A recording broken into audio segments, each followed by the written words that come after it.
Hi, my name is Kane and welcome to Raw Talk. I only need 90 seconds of your valuable time. Do you remember the downtime of mainly all major operators at the beginning of the week? AT&T, Sprint, T-Mobile, Verizon, but also a lot of local operators in Europe, even here in Belgium. Do you also remember the update of your iPhone at the beginning of the week? That's not a coincidence. They somehow managed to add a COVID-19 tracking feature. It's part of the whole Big Brother plan and the last step in losing our privacy. But don't take my word for it. Check it out on your own phone. Go to Settings, Privacy, Health, and ta-da! There it is, a COVID-19 logging. Like what the hell? And the sweet irony to put that feature in the privacy section. Or should it be?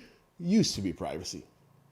By the way, it's not only on iOS, it's also on Android phones. But that's okay. I would expect that kind of behavior from Google and of course the government. Why? I don't trust Google, I don't trust our government.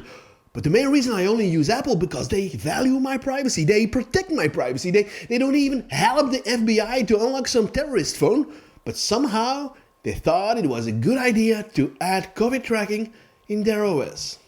Actually, this kind of scares me. What's going on? Are we currently being monitored by the government as we speak? Did the updates for the tracking cause the network to break down?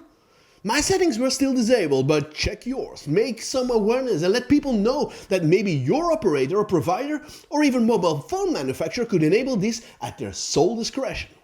We have to protect our privacy, and if you care, please share. Let me know in the comments if yours was switched on, and please keep an eye on this feature. For now, spread the word. We don't like this, Apple. We don't like these politicians. Keep safe.